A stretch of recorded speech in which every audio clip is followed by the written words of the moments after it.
Welcome back to this episode of The Obscurity of Maximum Security with Kara Phillip and Mike Johnson. We are continuing part 2, Riot and Death Row. So, anyway, they really destroyed it up there. Oh my goodness. The observation mirrors, they smashed those. They tore up the cells. They had plugged up the toilets, flooded everything. It was a mess up there. Did they all go to West Side afterwards? Actually, I think after they cleaned the place up, they got them back in there because, the beds were still there and everything. And some of them had the forethought to get stuff up off the floor because they knew they were going to be flooding. We're coming back. All right. Well, some of the inmates later complained that we went in and went through all the cells to make sure there's nobody dead in there or something, or some of them said we tore up their stuff. I didn't. I never played it but I never did that kind of stuff. I went in there. I made sure nobody was on the floor or something, needed help, and so anyway, back to the story. So okay, so we did all that, made sure everything was clear. We found out later this one inmate, they kicked his ass. The inmates beat him up because he was a snitch, and then we kind of beat him up a little on the way down the stairs. We didn't know. No. So he got 2 ass kickings. He didn't know whose side he was on. So, but he was okay. This poor guy. Well, it was a rough day. Bumps and bruises, but he survived. So anyway, then, basically, we wrote reports, and then I went home. And then I went, and so 8 hours. You could do anything for 8 hours. Well, this happened later in the afternoon. I worked 7 to 3, and this happened, if I remember right, I think it was around noon, 1 o'clock. And like I said, as soon as we told the captain, they locked down everybody. Yeah. They brought the assignment. They locked everybody up. Well, that's it. So it wouldn't spread. And, at least it's an isolated building, basically. Yeah, So anyway. Not worst case scenario, that's for sure. I mean. Yeah. So. Controllable. Yeah, they really, they made a mess, but it was still habitable. I mean, they just unplugged they shove stuff in the toilet and then keep flushing it,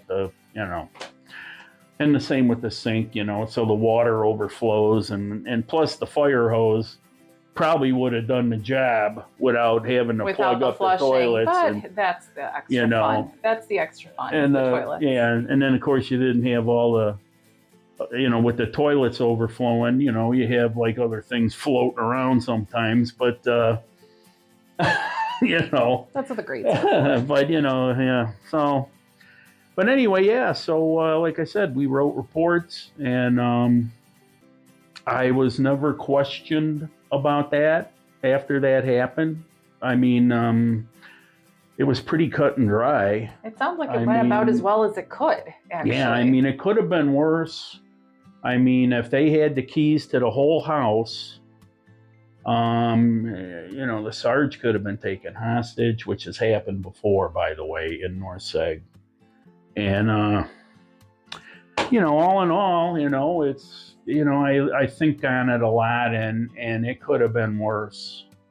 Just like the other thing I was in West Selhouse could have been worse. I mean, I got beat up pretty good, but, It could have been worse. Yeah, I mean, anything could be worse. But that's, I like that story. So still, and you say still habitable. That is still the place that I would choose if I had to spend the night. That is still where I would habitable.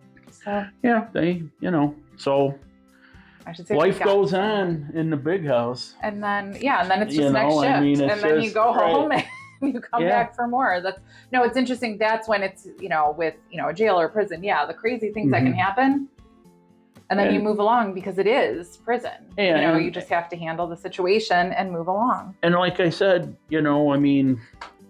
one of the things I liked about the job, not that I'm going to get, involved in stuff like that, although I was young and I was an adrenaline kind of guy, but it's something different every day. And I said, I'm not saying I went in there hoping I was going to get, in a situation like that where I was going to have to defend myself or something, but something different happened every day. Something different, yeah. And the different could be a little thing. It doesn't have to be a big it could thing, be a huge, but it could be huge. The 2 incidents I've shared with you. Yeah. And but yeah, it's something different every day. Like I said, I didn't go in there thinking they were going to take over the 2nd floor of North Seg. No. That day, the West Cell house, furthest thing from my mind, shooting out of the tower at that time. You just don't know, you know. And then I had great days, you know, like when the Shy Lights came, and I got to be with the Shy Lights all day. See, well, yeah, and that's the crazy thing. That was pretty good. It's, you know, high highs, low lows, and it's always interesting. It's never, never boring. And if you do have I'm not even going to say the Q word, you know, a quiet shift, you know how many decades later, I still won't say that out loud, you know, here for you. Then you just take a break for a second. And that's okay, you know, and that's, you know, but that's its own variety in and of itself. Yeah. So yeah. So it's, like I said, that's one of the things I liked about it. It wasn't a grind, you know, and I'm going to say it's not like sitting in a cubicle all day. No, it isn't. That which would drive me insane. But yeah. You know, it wasn't like that. Not that if that's what you do for a living, that's okay. Because we're all different. Yeah, right. I don't know.